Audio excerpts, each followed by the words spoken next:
es Elisa Fernández Ramos, soy arquitecta e investigadora y desde hace más de 10 años he venido ejerciendo e investigando en diferentes países de Europa, Oriente Medio y Australasia. Mi campo de investigación tiene que ver con las ciudades y su relación con los ecosistemas marinos.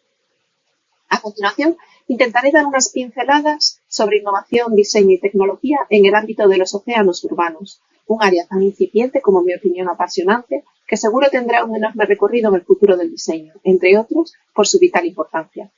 Y, por supuesto, primero quisiera agradecer a UDIT la oportunidad de participar en este congreso de Civinova y, en particular, a Eva Hurtado y María del Mar Martínez Oña por trasladarme esta invitación. Muchas gracias. Cuando salieron a tierra, los animales que adoptaron una vida terrestre llevaron consigo una parte del mar en sus cuerpos. Esta cita es del libro Del océano a nuestro alrededor, de Rachel Carson, que fue una bióloga marina y escritora y precursora del movimiento ambiental emergente del siglo XX, y que puso en relieve la importancia de los océanos en nuestros ecosistemas y nuestras vidas, tratando además de trasladar al público general el conocimiento científico. Y es que la idea de que los flujos de agua conectan todos los cuerpos es aún hoy la teoría principal en la que se sustentan corrientes de pensamiento más actuales, como por ejemplo puede ser el hidrofeminismo, que plantea que existe no solo una interconexión biológica de estos flujos, sino también una política y ética. Los flujos de agua, de humanos y no humanos, atraviesan barreras tanto de especies como de geografías y de tiempos históricos. Nuestras acciones sobre el agua, además, no solo afectan a los ecosistemas, sino también a nuestros cuerpos y nuestras comunidades. El concepto de sistemas metabólicos, relacionados con la sostenibilidad, hacen referencia al movimiento y transferencia de estos flujos de agua y también materiales, energía, nutrientes y organismos, a través de sistemas interconectados, como pueden ser, por ejemplo, las ciudades o los ecosistemas naturales. Estos flujos reflejan las interacciones dinámicas entre diferentes componentes de un sistema y su entorno, similares a los procesos metabólicos que ocurren dentro de un organismo vivo. Y en la mayoría de las teorías ecológicas y propuestas de gestión sostenible se basan en el resultado cero de los mismos. Desde el comienzo de mi investigación desarrollamos el análisis metabólico de un territorio a base de diagramas de flujos, estructuras y sistemas, desde varias perspectivas y escalas. Y comprobamos que los sistemas metabólicos urbanos y marinos están en efecto íntimamente ligados. Más aún, pudimos ver que formaban parte de un único sistema. Y esto nos ha permitido entender que la ciudad forma parte del ecosistema marino y viceversa. Es decir, la ciudad misma es ecosistema marino. Esta premisa es la base de nuestra investigación que nos permitirá abrir nuevas perspectivas de aproximación al diseño. Y además pudimos comprobar que la ciudad no solo no acaba en la línea de costa, sino que se extiende sobre el mar. Y sus infraestructuras se expanden sobre el entorno marino. De hecho, la expansión de la construcción marina es una de las modificaciones humanas más extremas en los paisajes marinos globales. Y la construcción marina afecta ya al 1,5% de las zonas económicas de exclusión, comparable ya al alcance de áreas urbanas terrestres en el planeta. Históricamente, podemos encontrar un número significativo de proyectos utópicos sostenibles que se centran en la idea de colonizar el mar. Las ciudades flotantes son una idea antigua que hemos considerado repetidas veces, al menos en los últimos 70 años, y sin embargo, hasta ahora no se han creado asentamientos flotantes en alta mar. Y posiblemente porque en realidad no responden a ninguna necesidad ni solucionan ninguna problemática desde el punto de vista de la ecología o de la supervivencia de la especie, por ejemplo. Pero el aumento y expansión de infraestructuras oceánicas están convirtiendo el mar en un área logística, industrial y productivo. Se ha transformado en una especie de espacio viscoso que no solo se está urbanizando, sino que además transforma las complejas realidades urbanas de los espacios marinos. Y estas infraestructuras, por ejemplo, van desde las plataformas energéticas, las petroleras, hasta las conexiones de cables y gasoductos. También estaría la producción de alimentos marinos, muy importante, el transporte de personas y mercancías, las rutas oceánicas y todas las estructuras adheridas como pueden ser puertos e infraestructuras logísticas. Y pese a la gran relevancia del entorno marino en la planificación estratégica territorial, en nuestros sistemas productivos, la mayoría de los marcos de planificación urbanos no consideran el mar como parte de su sistema. Este, por ejemplo, Sería nuestra corrección propuesta sobre el marco descriptivo creado, en este caso, por la Agencia Internacional de Estandarización, ISO, para ciudades y comunidades sostenibles. Esta es nuestra corrección propuesta. Y una de las consecuencias de esto es que los mapas y cartografías urbanos suelen acabar en esta línea ficticia, y pese a la paradoja de ser una línea imposible de definir y variable, aparece representada en la mayoría de los mapas urbanos como el límite total del espacio urbanizado. Por lo tanto, debemos de reconsiderar la definición estática de esta línea para reformular las territorialidades. El mar se extiende desde las fosas abisales hasta las cimas de las montañas y continúa incluso hasta la atmósfera, englobando todo lo que ocurre entre ellas. Desde las políticas económicas, las ambientales, hasta la actividad urbana, todo impacta en el mar y todo es impactado por él. Esta simplificación y vacío sobre la conciencia del espacio marino la denominaremos ceguera oceánica, y en muchos casos se considera incluso más preocupante que las propias consecuencias ecológicas debido a las actividades antropocéntricas. Y por lo tanto, si la línea de costa es ficticia, parte del alcance del diseño de nuestras ciudades también debería de incluir los paisajes y hábitats marinos, junto con sus especies presentes, pasadas y futuras. Las ecologías marinas forman parte de las ecologías urbanas. Las ciudades y la urbanización alteran los paisajes marinos, que deben tenerse en cuenta en el diseño y en la conceptualización del entorno urbano, igual que se considera en su planificación los paisajes nobles terrestres, como pueden ser parques y jardines. Estos planteamientos introducen nuevos conceptos para la innovación basada en el diseño hidráulico concebido desde perspectivas posantropocéntricas en el ámbito de los ecosistemas marinos. Y a continuación, repasaremos algunos de estos conceptos y profundizaremos en posibles planteamientos para su diseño.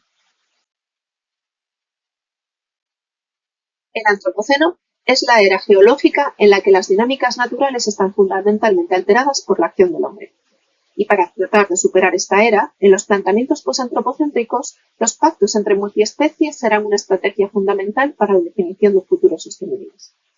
La naturaleza está profundamente entrelazada con la actividad humana, y es necesario reconocer estas interconexiones, incluyendo el entorno marino, para adoptar prácticas y diseños sostenibles.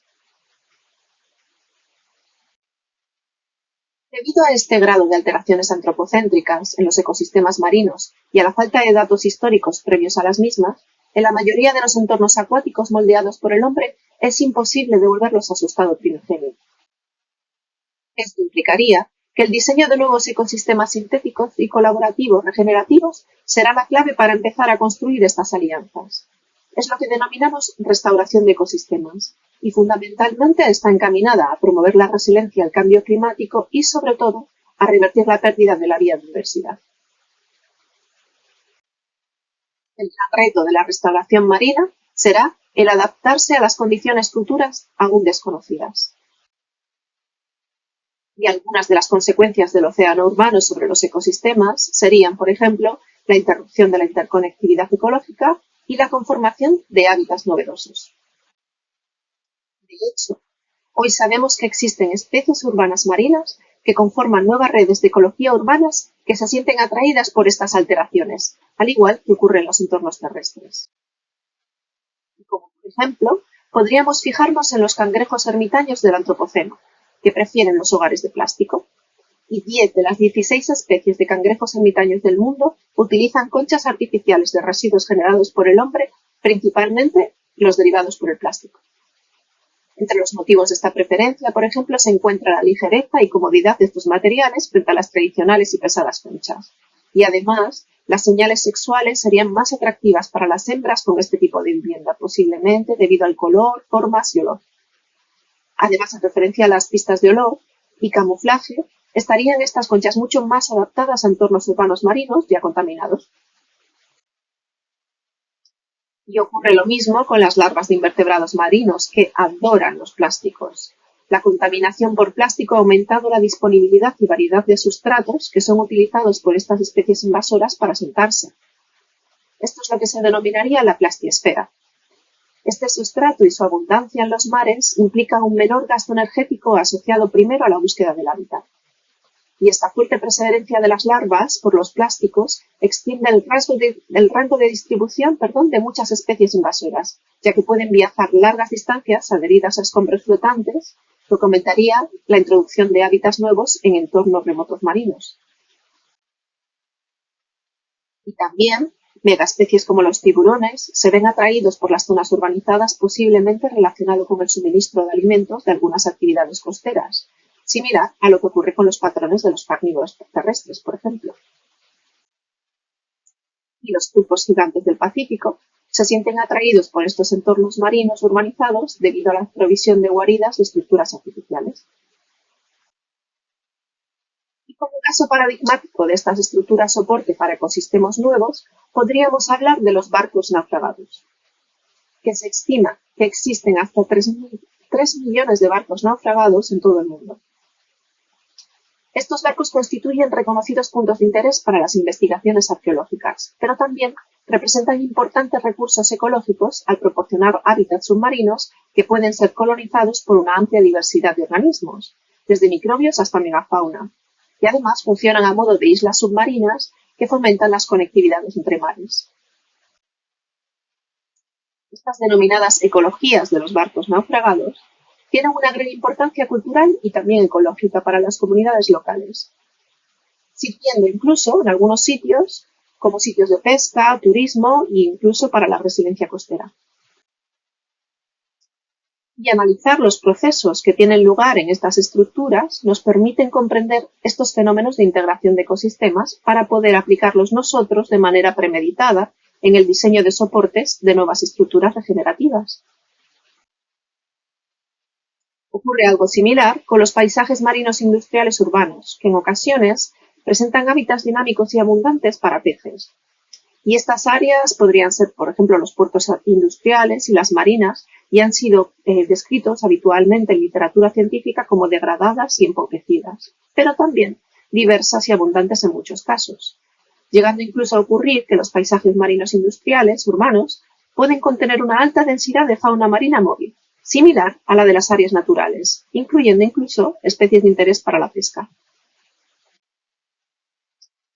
Y todo esto impacta en las sociedades, en sus economías, en la seguridad alimentaria, así como en las tensiones de uso. Y genera también conflictos por las injusticias ambientales, como podría ser en este caso el efecto lujo, donde se relaciona la mayor riqueza de los ecosistemas con la renta per cápita de las zonas costeras, debido precisamente a estos nuevos patchwork de ecosistemas alterados. Y en estos mapas podemos ver claramente esta correlación. La innovación en el campo de la expansión oceánica constituye una oportunidad para reimaginar nuestra relación con el mar, incorporando modelos regenerativos y perspectivas más que humanas, donde prácticamente está todo por hacer. Y sabemos que el océano urbano será objeto de múltiples enfoques ecosistémicos debido a la necesidad de aumentar su capacidad productiva y además mitigar las consecuencias ecológicas. Por lo tanto, ¿no deberíamos de incluir el conocimiento de ecosistemas marinos en nuestros proyectos tal y como lo hacemos en nuestros desarrollos terrestres?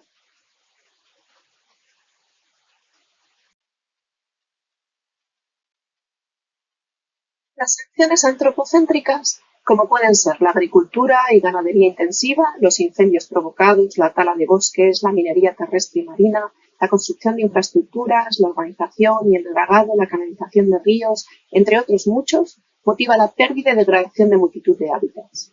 Y debido a estas prácticas destructivas, numerosas especies marinas y terrestres disminuirán en abundancia o se extinguirán en las próximas décadas. Una posible estrategia para mitigar estas amenazas podría ser el diseño de estructuras de hábitats artificiales como sustituto. Y existen numerosos estudios sobre el diseño de las estructuras de hábitats artificiales, testadas en diversos contextos, y que constituyen una gran innovación en el campo de la ecología. Las estructuras de hábitat artificial deben complementar o reemplazar estructuras naturales utilizadas para comportamientos específicos. Ejemplos de estas estructuras podrían ser madrigueras artificiales, huecos, nidos arrecifes y otros refugios donde los animales pueden criar, hibernar o protegerse de depredadores o factores de estrés ambiental, por ejemplo. Por ejemplo, en la imagen podemos ver un nido artificial donde un albatro alimenta a su cría o un coral artificial de Tailandia que tiene energía eléctrica para alterar el pH del agua y así reducir la acidificación del océano.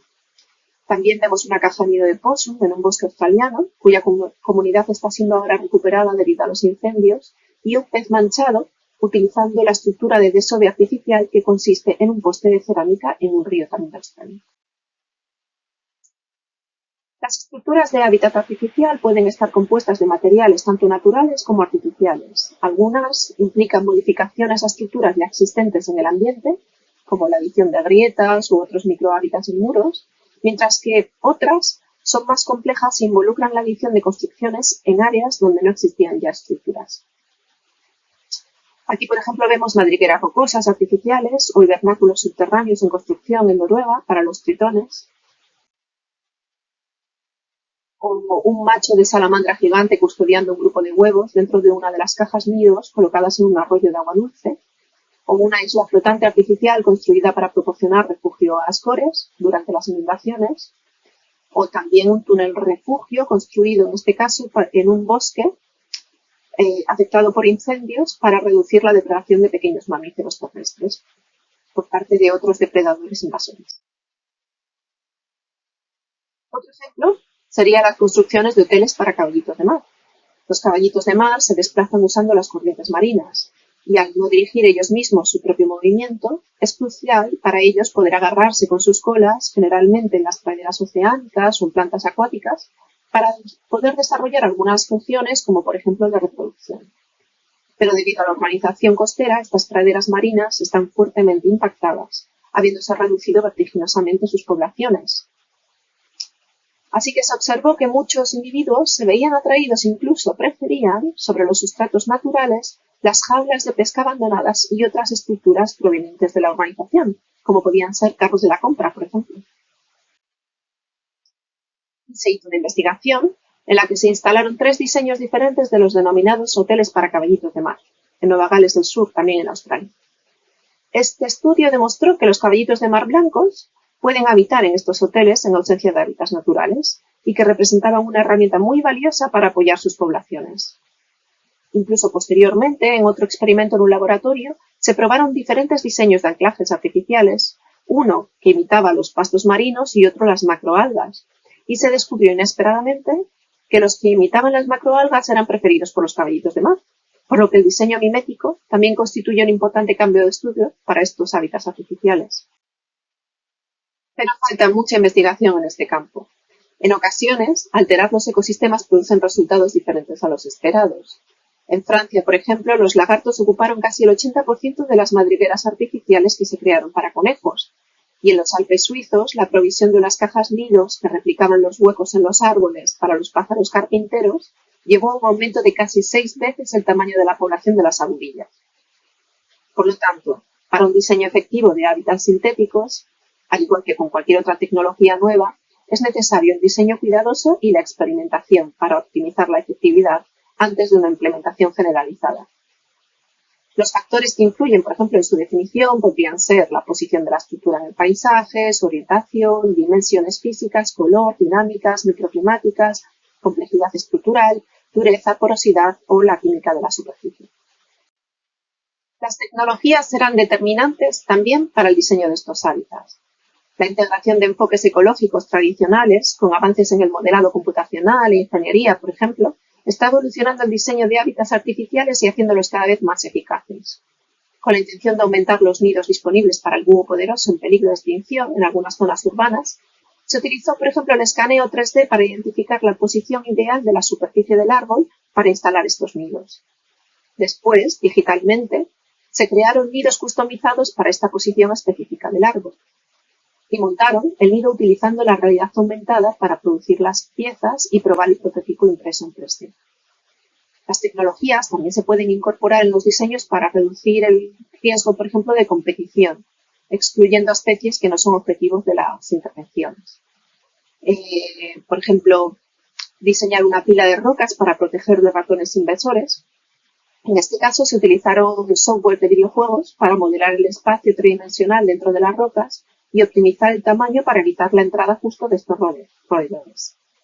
Y para reducir el fracaso de los nidos artificiales de pájaros, se incluyeron puertas automáticas sensibles a la luz para impedir la entrada de especies mamíferas nocturnas. Y de manera similar se instalaron también en otra ocasión puertas que permitieran el acceso a los animales que habían sido equipados previamente con microchip. Para estas intervenciones son fundamentales las colaboraciones interdisciplinarias para poder mejorar la eficiencia de la conservación de la vida silvestre.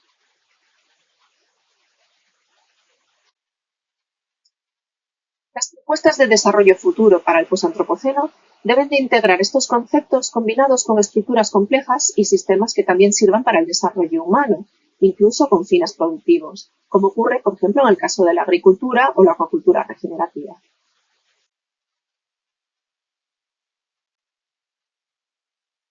Este proyecto fue presentado al concurso de ideas de la Blue Network en Nueva York en el 2014 y se llamaba El agua como el sexto barrio. El proyecto fue semifinalista y el diseño respondía al programa del concurso, pero en lugar de estar ubicado en un sitio específico que proponían, era una estructura flotante capaz de moverse de un muelle a otro de Nueva York, activando con distintas actividades los diferentes distritos y generando un paisaje público relacionado con el agua. También se incorporaron aspectos que consideramos relevantes en relación con el agua, especialmente, por ejemplo, su relación con la seguridad alimentaria. Por eso añadimos un anillo perimetral con bandejas para alquiler de cultivos hidropónicos. Y el espacio interior contenía actividades relacionadas con el ocio y el agua. Y este paisaje, además, incluía diferentes tipos de tratamientos de depuración totalmente expuestos por razones de transparencia y educativos. Estos tratamientos fueron diseñados teóricamente para conseguir agua potable del río Hudson, utilizando la energía solar y este agua después para el riego de los cultivos. El proyecto también incluiría laboratorios de investigación, espacios de entretenimiento, restaurantes, teatros. Era un nuevo tipo de nodo urbano en movimiento, pero también una nueva infraestructura para la ciudad. Teóricamente era una granja flotante vertical, autosuficiente, que podría abastecer de agua y alimentos a unas 20.000 personas en un año, con un sistema totalmente autónomo.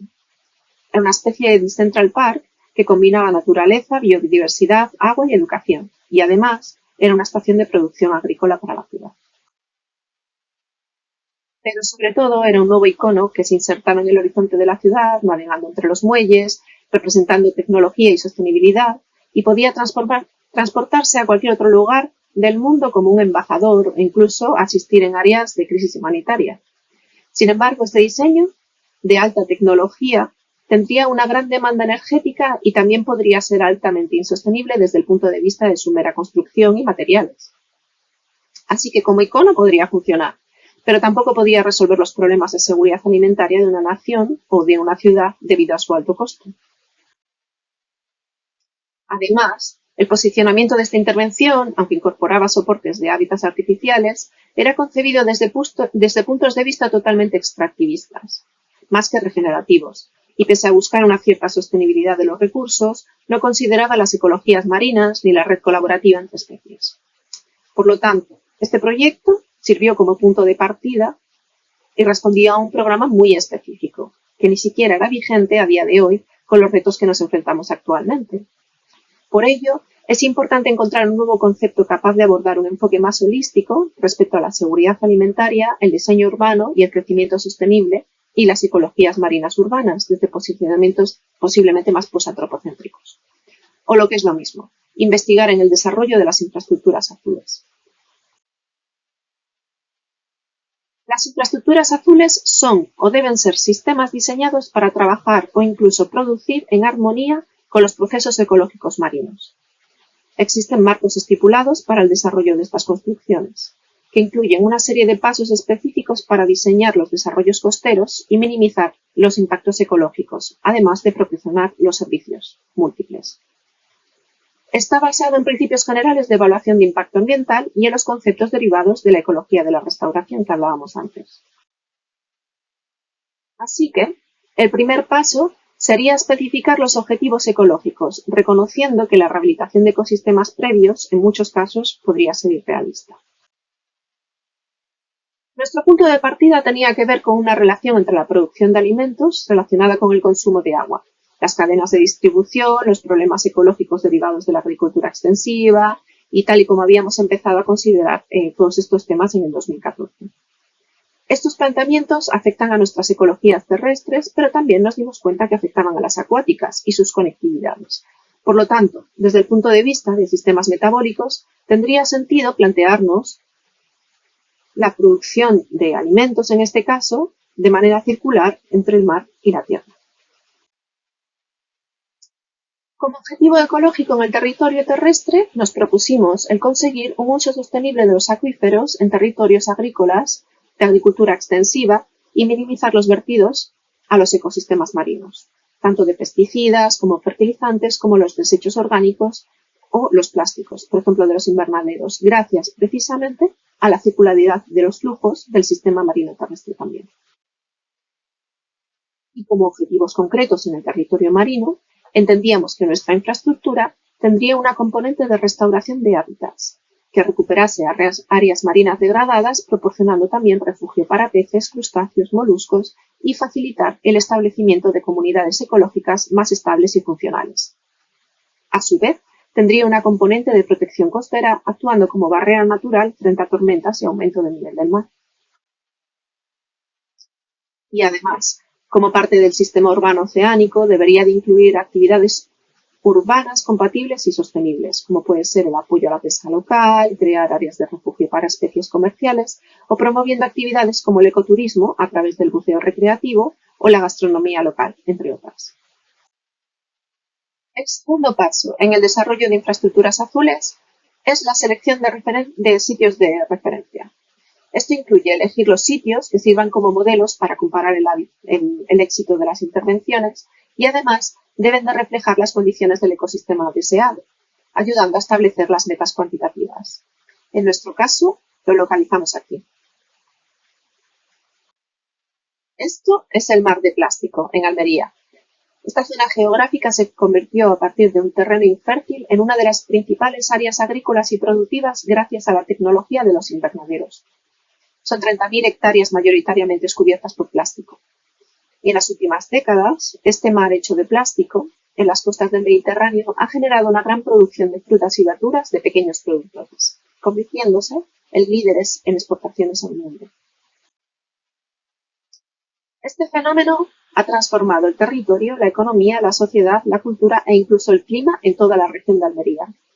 Y estos invernaderos se han ido desplazando hacia las costas buscando temperaturas más suaves, debido al enorme consumo de agua que supone minimizar las consecuencias de las altas temperaturas en el interior de estos plásticos para los cultivos. Y tras varias décadas de explotación sin una gestión global de los recursos hídricos, sumado a las consecuencias ambientales de la emergencia climática, se ha llegado a una situación de sobreexplotación de los acuíferos en la zona, además de la desaparición de todo un ecosistema. Multitud de ecosistemas novedosos han surgido como consecuencia de estas alteraciones del territorio también.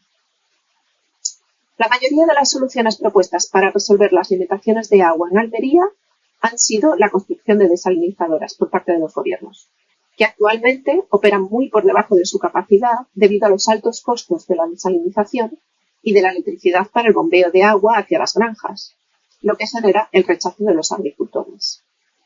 Además de ser altamente contaminantes para los entornos marinos con sus almuedas. Hasta ahora, ninguno de los métodos de riego utilizados en zonas áridas para el cultivo, ya sea el uso de acuíferos, trasvases de agua o desalinización, han demostrado ser sostenibles a largo o a medio plazo. Y actualmente en este territorio, para lograr una gestión sostenible del agua de los acuíferos, debería de reducirse el consumo en lo que equivaldría a un 75% de la producción de tomates de esta región, siendo el tomate el producto mayoritariamente cultivado, lo que vendrían siendo unas 800.000 toneladas al año. Y esta cantidad de cultivo de tomates es la que nos hemos propuesto trasladar al mar para llevar a cabo un experimento de diseño de infraestructura azul regenerativa. Este es el mar de Alborán, en el Mediterráneo. En concreto, se ha seleccionado un área de la costa del mar de plástico que corresponde a una zona de interés para el desarrollo de la acuacultura, clasificada por el gobierno regional. Los ecosistemas marinos en esta región han sido duramente alterados debido a los plásticos vertidos de la zona agrícola costera, los sedimentos químicos provenientes de los campos de agricultura y los desechos orgánicos de los vertidos y los vertidos de las desalinizadoras. Las consecuencias del desarrollo turístico también están presentes, entre otros muchos factores. Las praderas marinas, por ejemplo, vitales para esta región, están desapareciendo, afectando también a la comunidad de carnívoros de mar, entre otras muchas especies. Y para la selección de este lugar concreto se han estudiado los parámetros determinados por la FAO para el análisis y selección de las zonas para la acuacultura, o AFE zones. Entre estos parámetros se incluyen la compatibilidad administrativa, la caracterización climatológica, condiciones sociogeográficas, dispersión de las partículas contaminantes, régimen de oleaje, sustratos, calidad de las aguas, etcétera, etcétera. El paso 3 consiste en el diseño de las intervenciones. Así pues, consistiría en crear estructuras que integren objetivos ecológicos, sociales y económicos. Y debido a la limitación de tiempo, voy a hacer una descripción muy rápida de la conceptualización de esta infraestructura propuesta, sin entrar a valorar los datos cualitativos, enumerando únicamente las funciones y tecnologías propuestas. Nuestra intención en la conceptualización de esta infraestructura es que fuera diseñada teniendo en cuenta los flujos metabólicos de agua, biomasa y energía entre el mar y la tierra, de manera que se minimizase la huella ecológica del cultivo de estos tomates gracias precisamente a la circularidad de los flujos, tal y como apuntábamos en nuestras tesis iniciales. Así que el primer paso fue la selección de tecnologías agrícolas que fueran compatibles y eficientes con el entorno marino a partir del análisis de las condiciones ambientales locales. Y tras este análisis, se optó por la incorporación de la tecnología principal en la que se basará el sistema, que es el invernadero de agua marina. En tierra ha demostrado ya su eficiencia en estos climas. Y estos son algunos prototipos flotantes existentes. Y este es el diseño propuesto por unidad, que estaría ocupada con sistemas integrados de cultivo. Los módulos podrán conectarse entre sí para formar redes más grandes de producción, creando granjas marinas expansibles. Estos invernaderos reproducen el ciclo hidrológico del agua, tomando el agua del mar y convirtiéndola en destilada gracias a procesos de humidificación y desumidificación, usando únicamente la radiación solar y el viento. Son, por lo tanto, muy eficaces para este tipo de clima concreto. Aquí vemos la descripción de todos los componentes tecnológicos que incorporarían estos invernaderos de agua marina. En nuestro caso serían flotantes. Y gracias a la tolerancia de la salinidad del tomate, la cantidad de agua disponible para el riego mezclado con agua destilada completamente pura que producen los invernaderos con el agua marina excedería con mucho el mínimo necesario para los cultivos, creando así incluso un excedente de agua. Y al no haber tierra o sustrato en el entorno marino, incluimos la tecnología hidropónica que además reduciría el espacio y aumentaría la tolerancia salina. Y al destilar agua, estos invernaderos también producen salmueras, como las desalinizadoras, pero a diferencia de estas, las que producen estos invernaderos son puras, no tienen químicos y se pueden reutilizar para producir una sal de alta calidad, incorporando aquí la tecnología White, que reduce el espacio de producción de esta sal y es muy eficiente también para estas condiciones climáticas. Esta sal puede ser utilizada bien para el consumo humano o incluso como material de bioconstrucción. El reto de estos invernaderos es reducir las temperaturas para aumentar la eficiencia del agua. Así que, siendo flotantes, utilizaremos la inercia térmica del agua en este caso y de las aguas frías de corrientes subterráneas cercanas para enfriar los invernaderos de manera energéticamente sostenible, con el sistema de enfriamiento de agua profundas, aumentando con mucho, en este caso, la eficiencia de la producción de agua. Además, esto permitiría almacenar las frutas sin elevados consumos energéticos, lo que también reduce los residuos orgánicos agrícolas. El viento muy intenso en la región aumenta la eficacia en la producción de agua y sal, y además permite incorporar energía eólica al sistema para una menor dependencia energética de origen fósil. Igual que ocurre con la radiación, que es una de las más elevadas de Europa en esta zona y mejora también la producción del agua y nos permite producir energía solar para el sistema, siendo completamente independiente con estas dos fuentes de energía. Y siendo una estructura para cultivos marinos, añadiremos acuacultura a este sistema. De manera que podemos beneficiarnos de un sistema circular que es la acuaponía, que consiste en usar excrementos de los peces para fertilizar los tomates, reduciendo el impacto ambiental de la acuacultura y también de la agricultura. La monitorización y la gestión del sistema mediante inteligencias artificiales serán claves para la máxima eficiencia y el funcionamiento del mismo. En este caso, el sistema TRACS, que incluye también importancia de la tecnología y la monitorización. Y ya que queremos crear ecosistemas metabólicamente cerrados, incluiremos la acuacultura multitrófica integrada, que consiste en incluir especies de diferentes niveles tróficos para la biomitigación de los impactos ambientales, gracias a la circularidad de estas cadenas tróficas, por ejemplo, incluyendo el cultivo de detrívoros marinos, como podrían ser los pepinos de mar, que implicarían o que limpiarían, fondos marinos, exceso de partículas y nutrientes provenientes de la acuacultura, y que además constituyen una importante fuente de proteína y biotecnología de gran valor. A esto añadiríamos especies extractivas orgánicas que también colaboran en la depuración de las aguas, como pueden ser moluscos, e inorgánicas como las algas, las lechugas marinas en el Mediterráneo, que también depuran y oxigenan las aguas. Además, el enriquecimiento de estas aguas debido a los sedimentos y las descargas provenientes de la agricultura es un caldo de cultivo ideal para la producción de microplancton. Con el que, entre otras cosas, podemos producir biofertilizantes para una mayor reducción del uso de fertilizantes químicos en la región agrícola. Y en cuanto al alimento de los peces, que suele ser uno de los costos y retos mayores ecológicos de la acuacultura, por tener en muchos casos que producir peces adicionales para alimentar a las especies carnívoras o incluso utilizar peces provenientes de la pesca, ya de por sí exacerbada y explotada, existen alternativas como pueden ser el uso para la alimentación de los desechos orgánicos provenientes de la agricultura, que pueden consistir o constituir una parte de esta alimentación para peces.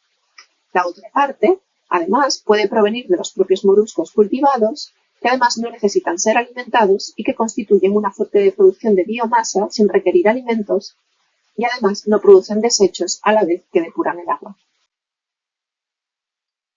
El enriquecimiento de las aguas en zonas de agricultura con alimento no consumido también atrae a las especies en libertad, que aumentan las densidades de pesca local y terminan de reaprovechar cualquier excedente de comida de las especies cultivadas, lo cual es positivo también para el equilibrio de los ecosistemas, reduciendo nuevamente los impactos ambientales derivados de la acuacultura. Y con la intención de mitigar impactos, también se suelen instalar arrecifes artificiales cerca de las zonas de acuacultura, constituyendo además refugio para el aumento de la diversidad marina como hábitat novedoso, atrayendo estructuras estables de individuos. Esta diversidad, a su vez, atraería actividades relacionadas con el ecoturismo, como la pesca deportiva y el submarinismo, o incluso la gastronomía ecológica. El resultado de esta conceptualización es un modelo integrado de agricultura marina y terrestre con un enfoque ecosistémico, combinando la regeneración y protección costera con funciones recreativas, además de mantener la diversidad biológica y constituyendo el equivalente marino de parques, jardines urbanos o agricultura ecológica. Además, como referencia para su encaje en este territorio, también se tuvieron en cuenta las estructuras existentes en el metabolismo social agrícola de la región elegida, que dispone de unas redes muy específicas, como son las cooperativas y la multitud de servicios logísticos e industrias auxiliares asociados a esta producción agrícola, incluyendo la investigación, lo que también permite asentar las bases de un nuevo tejido productivo marino sostenible, como el propuesto, consistente en una red también de pequeñas granjas, igual que ocurre con la agricultura de la región, donde los beneficios sean repartidos equitativamente en todo el tejido social, al contrario de lo que ocurre normalmente con la acuacultura extractivista. El cuarto paso tendría que ver con la evaluación de los beneficios y la efectividad. En nuestro caso, al tratarse de un concepto teórico, se optó por una evaluación mediante modelos de sistemas dinámicos, que es una herramienta científica utilizada habitualmente para la evaluación de propuestas. Así que para ello se realizó primero un estudio de las relaciones entre todas las tecnologías incluidas y posteriormente una conceptualización de todo el sistema, utilizando los CLD o diagramas de bucles casuales. Y finalmente, se están desarrollando los modelos dinámicos de sistemas para cuantificar la eficiencia del conjunto, teniendo en cuenta el consumo y producción de agua, energía y biomasa, incluyendo en esto el estudio de desechos o vertidos al medio ambiente. Los resultados obtenidos hasta ahora han superado con mucho las expectativas. Y estos resultados preliminares de los modelos dinámicos sugieren que la circularidad con sistemas marinos podría reducir la huella de la producción de tomates, apoyando la viabilidad de la agricultura intensiva, actualmente insostenible por el uso de los recursos acuíferos, además de generar otros subproductos adicionales como pueden ser proteínas de pescado, sal y agua destilada, con la que se podría incluso minimizar la huella ecológica también proveniente de los centros de gestión de datos tan necesarios en la gestión del sistema, o incluso para el uso de invernaderos terrestres. Además, también minimiza el uso de vertidos de fertilizantes, vertidos, las dos cosas de fertilizantes, gracias a su circularidad, y promueve la regeneración del territorio agrícola y el marino. Pero el resultado de este experimento también constituye una dieta regenerativa adaptada al medio local, que hemos denominado el Mediterranean Harvest Feast o banquete de cosecha mediterránea, en línea con conceptos de alimentos regenerativos como puede ser el Climabore de Cooking Sections. Estos platos, bajos en calorías y ricos en proteínas, destacan por la interacción sostenible entre el pescado, pepinos de mar, moluscos, algas marinas, tomates frescos y también, incluso, el consumo sostenible de datos, junto con numerosos beneficios para el metabolismo humano, maximizando la sostenibilidad y el uso eficiente de los nutrientes. Además, el diseño de estos espacios intersticiales de ciudad entre mareas, tomates, invernaderos, arrecifes, granjas de peces, paisajes de algas, plancton, constituye un campo de diseño novedoso. Estos modelos circulares entre ambos territorios podrían significar un paso más en el enfoque hacia desarrollos futuros e implicaría una revisión integral de la teoría urbana marina y terrestre, o más bien el conjunto de ambas. Y el último paso, el número 5, se trataría de revisar y adaptar la propuesta. Es importante basarse en el aprendizaje continuo para ajustar estrategias y mejorar los diseños futuros mediante su enfoque de gestión adaptativa. Así que, el estudio y desarrollo de lo que llamamos ecología urbana marina sería fundamental.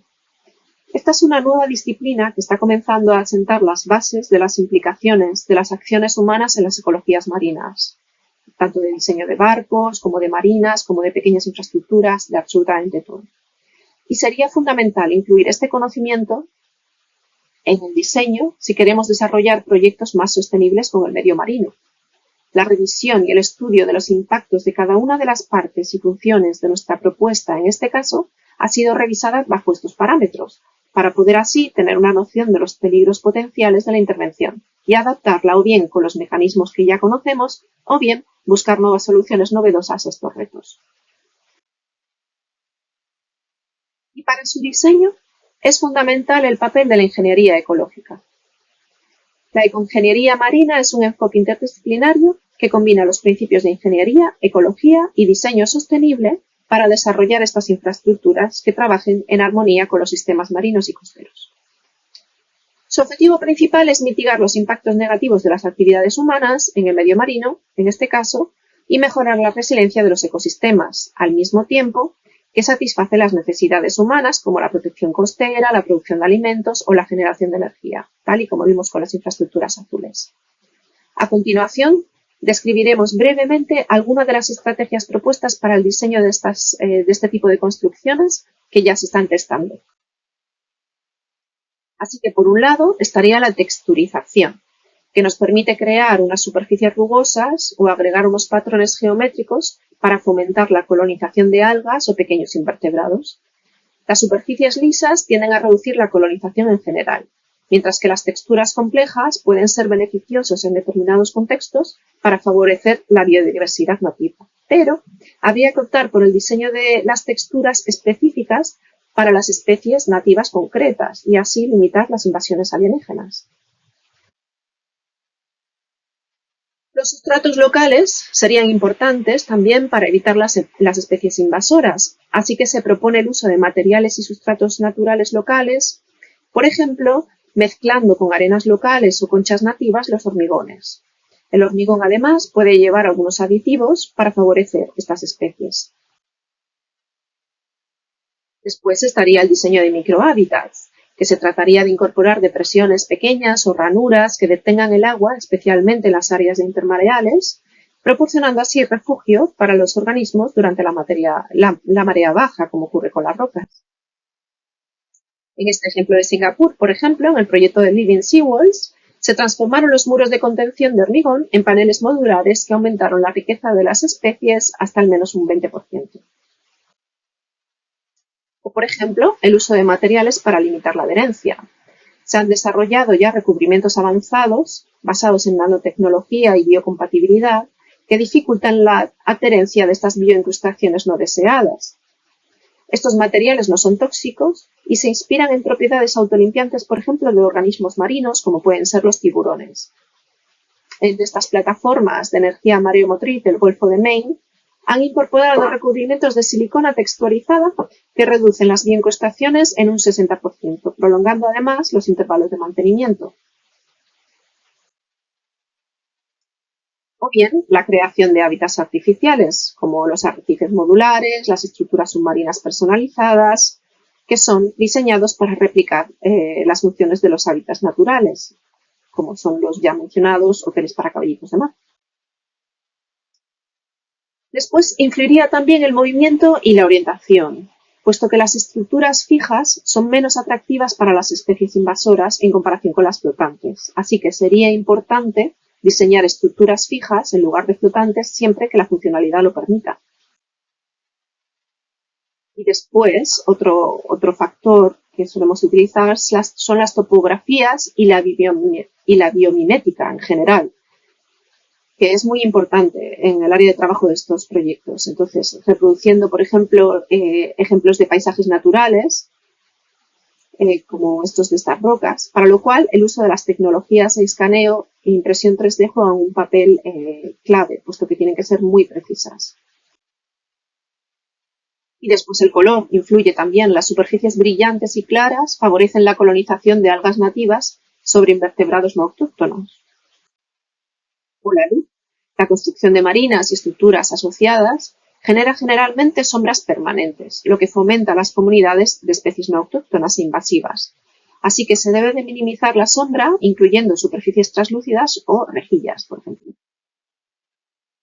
Otra estrategia podría ser la ocupación del espacio previamente, es decir, sembrar especies nativas en las infraestructuras para limitar la disponibilidad de espacio de las alienígenas.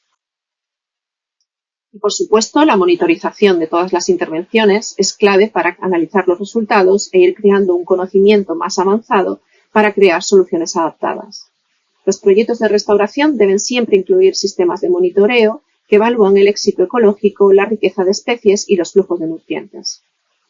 Esto, como ya mencionamos, incluirá un importante consumo de información para la gestión de los datos a tiempo real. Y se espera que la IA juegue un papel fundamental en la gestión o incluso en la definición de estos procesos regenerativos para el posantropoceno. ¿Y cuál puede ser el futuro de esta innovación referida a los entornos urbanos marinos? Pues esta nueva perspectiva oceánica nos permite imaginar múltiples nuevas funciones urbanas marinas que forman parte de nuestra sociedad y sus ecologías y requieren nuevas perspectivas de diseño. Por ejemplo, la instalación y el desmantelamiento de infraestructuras energéticas marinas constituyen un enorme campo de investigación desde el punto de vista del diseño. Se requieren nuevas intervenciones que reprogramen este espacio logístico. De hecho, en el futuro, un parque eólico marino nunca más será solo un parque eólico marino. En este ejemplo podemos ver, por ejemplo, el proyecto de reutilización del tanque de petróleo del Ecofish en el Mar del Norte, como un centro para compartir datos e investigaciones holísticas dentro de un área marina protegida en un radio de 22 kilómetros, destinada principalmente a arrecifes artificiales.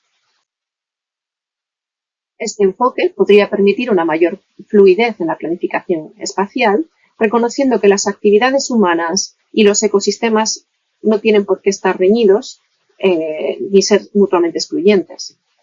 En muchos casos, estos parques se tratan incluso como espacios protegidos por no poderse acceder para su explotación pesquera, permitiendo así el aumento de la biodiversidad. Y podemos también entender dentro de este paradigma de nuevos programas urbanos los museos submarinos, como es el caso de Musa, en México, donde se combina el arte con la ecología desde perspectivas muy novedosas, que además permiten tomar conciencia de los paisajes urbanos marinos.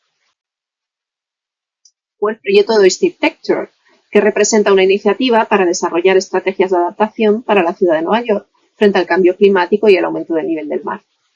En este proyecto se propone un arrecife vivo compuesto por una red tejida de cuerda peluda que fomenta el crecimiento marino y genera un mosaico paisajístico tridimensional que atenúa olas, limpia aguas del puerto, aprovechando los procesos de filtración biótica de las ostras, mejillones o los pastos marinos. Y también podemos hablar de interesantísimos proyectos utópicos, como puede ser la colonia de peces cibor. Laminaría en las aguas profundas, genera unas plumas de sedimento que sofocan a las especies cercanas al fondo marino, alejándolas de sus hábitats. Entonces, en este proyecto se basa en la modernización de la industria pesquera y los cambios radicales de las últimas técnicas de captura en los propios peces, que van desde máquinas asesinas y robots pescadores dominando los océanos. Así que los peces se transformarían en híbridos entre máquinas y organismos, criaturas tanto de la realidad social como de la ficción. Aquí vemos una imagen de un banco de peces pívot que recoge estas plumas de sedimento en un nido esférico similar a una esponja, donde las partículas tóxicas se solidifican y se procesan en energía. Y posteriormente, los peces se descomponen en sustento orgánico para alimento de las especies que regresarán supuestamente a esta zona regenerada. Por ejemplo, el proyecto de Bajo las Torres de Agua, puesto que en los fondos oceánicos las máquinas de succión con dientes afilados y funcionamiento similar a una cosechadora trituran y rasgan por completo la superficie del océano en un lodo sedimentario que, si no se contiene, se dispersa a través de las corrientes profundas. Se propone aquí un domo de contención que cubre estas actividades mineras para evitar primero la dispersión de las plumas de sedimento. El agua contaminada, además, se separa del agua circundante y se transporta a una serie de torres de agua invertidas justo debajo de la superficie para su procesamiento. El agua purificada se libera gradualmente de vuelta al océano. Este proyecto invierte un poco el concepto de manhattanismo. En lugar de proteger el aire de la ciudad, como imaginó Buckminster Fuller, en este proyecto se procesa el agua de las profundidades marinas. O las torres de hierro, que parte de considerar que la absorción de dióxido de carbono de la atmósfera está alterando el pH de los océanos de la Tierra. Y numerosos científicos y empresas están empezando a explorar la fertilización con hierro como medio para estimular la fotosíntesis en el plancton, convirtiendo así el dióxido de carbono disuelto en carbohidratos y oxígenos. La estructura vertical de tensión, que contiene altas concentraciones de hierro en sus tubos, extiende el hábito del fitoplancton al océano profundo, atrayendo corales y otras criaturas marinas hacia la infraestructura. Existen muchos otros ejemplos de proyectos novedosos, así como utópicos, en los que comenzamos a entender y a tener en cuenta este entorno construido como parte de nuestras disciplinas con una vocación de innovación ecológica, social y urbana también. El avance en el diseño de paisajes marinos y hábitats artificiales requerirá de asociaciones multidisciplinares entre desarrolladores, diseñadores, arquitectos y urbanistas y científicos que desarrollarán potencialmente estrategias innovadoras para futuros más viables. Muchas gracias.